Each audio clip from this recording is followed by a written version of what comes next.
Stand on almost any street corner in London today, and within seconds, you'll hear a dozen different languages blending into one continuous stream of sound. English, of course, but also Arabic, Polish, Hindi, Yoruba, Mandarin, Spanish, Turkish, Bengali. Voices overlapping, conversations intersecting, people passing each other without stopping, yet somehow forming a living, breathing rhythm. Nearly 40% of the people who live here were born outside the United Kingdom, making London one of the most diverse cities on earth. It is not just a city anymore. It is a convergence point, a place where histories collide and reshape each other in real time. Food from every continent, music from every culture, traditions layered on top of traditions. It feels modern, global, connected. But this city, this massive, chaotic, endlessly evolving organism, was never supposed to exist. Rewind time, 2,000 years, and everything you see disappears. The glass towers vanish. The bridges collapse into nothing. The streets dissolve. The crowds fade. The noise stops. What remains is silence. A wide, slow-moving river cuts through open marshland. The ground is soft, unstable, soaked with water. At low tide, it turns into thick mud that traps anything that steps into it. At high tide, the river expands, swallowing the edges of the land. There are no roads, no buildings, no signs of permanence, just wind, water, and silence. The Thames flows through it all, indifferent, constant, ancient. There is no reason to build here, no strategic advantage, no natural protection. It is exposed, unpredictable, and hostile. And yet, this exact place will become one of the most important cities in human history. The year is 43 AD. 4 Roman legions arrive on the shores of Britain. Around 40,000 soldiers, organized, disciplined, engineered for conquest. Their armor reflects what little sunlight breaks through the clouds. Their formations move with precision. These are not explorers. They are agents of empire. Britain, to them, is not mysterious. It is an opportunity. A distant island on the edge of the known world, rich in resources, positioned perfectly for expansion. The Romans move inland, cutting through forests, crossing uneven terrain, adapting quickly to unfamiliar land. They are not guessing. Every movement is calculated. Every decision serves a larger system. They are searching for something specific, a crossing point, a place where the river can be controlled, because control of a crossing means control of movement, trade, and power. And then they find it. A narrow section of the Thames, just before it widens into an estuary. Deep enough for ships, narrow enough to bridge, not obvious, not perfect, but enough. And in that moment, a decision is made that will shape the next 2,000 years. Within a decade, Londinium begins to take form. At first, it is temporary. Wooden structures, dirt paths, smoke rising from fires. But Rome builds with intention. Engineers measure, workers construct.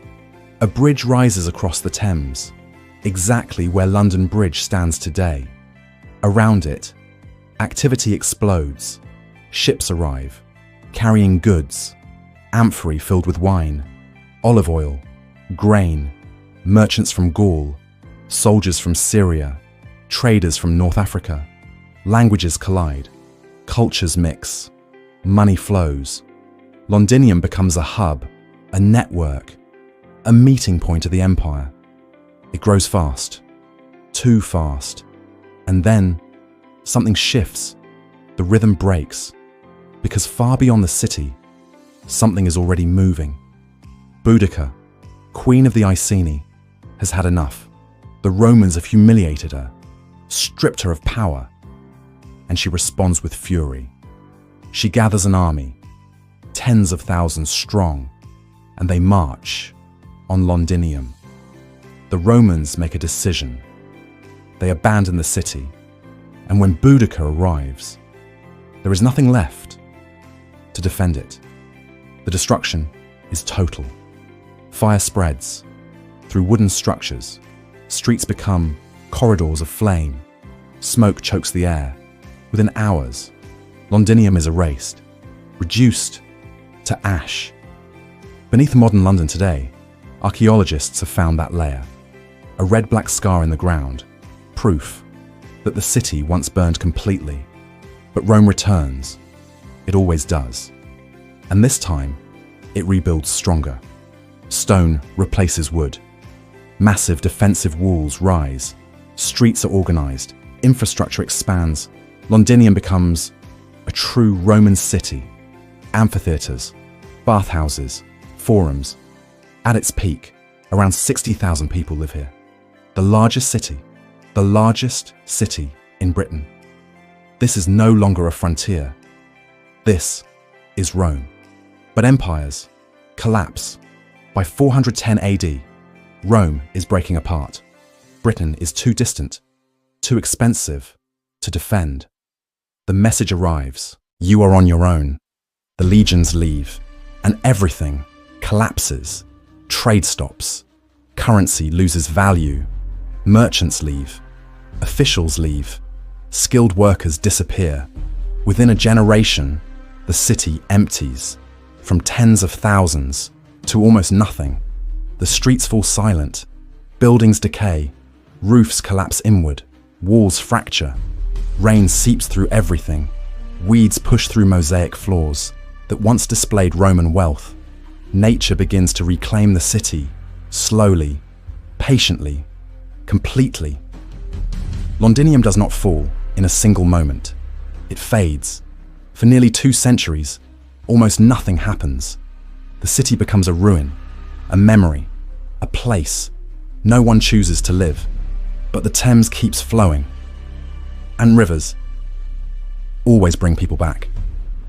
When new settlers arrive, they are Saxons, farmers, village builders. They think differently. They live differently. And when they see Londinium, they do not see opportunity. They see something impossible. Massive stone structures, towering walls, engineering beyond anything. They understand. One Saxon poet would later describe these ruins as the work of giants, not human, not natural, something ancient and unsettling, so they avoid it. Instead, they move just 1 mile west and begin again. A new settlement, Londonwich. No stone, no empire, just wood, earth, and survival. Simple houses, thatched roofs, open land. But slowly, life returns. Trade begins again. Goods flow in. Amber from the Baltic, wine jars from the Rhineland, metalwork from across Europe. The Thames reconnects everything. By the early 700s, Londonwich is thriving. Around 8,000 people live there. Markets form. Voices return. Children run through the streets. It feels stable, but it isn't, because the river brings more than life. It brings the Vikings. They arrive fast, silent, violent. They strike without warning, burn what they cannot take, and return again, and again, and again. Londonwich cannot defend itself. It collapses, repeatedly, until Alfred the Great changes everything. He abandons the exposed settlement and moves the population back inside the old Roman walls. He repairs them, strengthens them, rebuilds London as a fortress. This time, it holds, but power continues to shift. Saxons, Danes, kings rise and fall. In 1016, King Canute makes London his capital. Then Edward the Confessor builds Westminster Abbey to the west, separating power from commerce forever. Then comes England fractures. Harold Godwinson becomes king. William of Normandy invades. They meet at Hastings. By nightfall, Harold is dead. William wins, and London falls with him. He builds the Tower of London. Massive, dominant, a symbol of control that will last 1,000 years. Medieval London grows rapidly, but it is cramped, chaotic, and dirty. Streets narrow, buildings lean inward, waste fills the ground. Guilds control trade. The city becomes powerful, but fragile. Then, in 1348, the plague arrives. It spreads silently, relentlessly. Within 2 years, nearly half the population is dead. Streets empty, bodies pile up. London nearly dies again. It recovers, slowly, and then, in 1666, a fire starts on Pudding Lane. Conditions are perfect. Timber buildings, packed tightly together, strong winds. For 4 days, London burns. Most of the city is destroyed. But this time, it rebuilds stronger. Brick and stone replace wood. Then comes empire. Wealth pours in from across the world. London expands. The Industrial Revolution transforms everything. Population explodes. It becomes the largest city on Earth. But inequality grows. Slums expand. Disease spreads. Then comes war. The Blitz. Bombs fall. Night after night. Entire neighborhoods destroyed. But London survives. Again.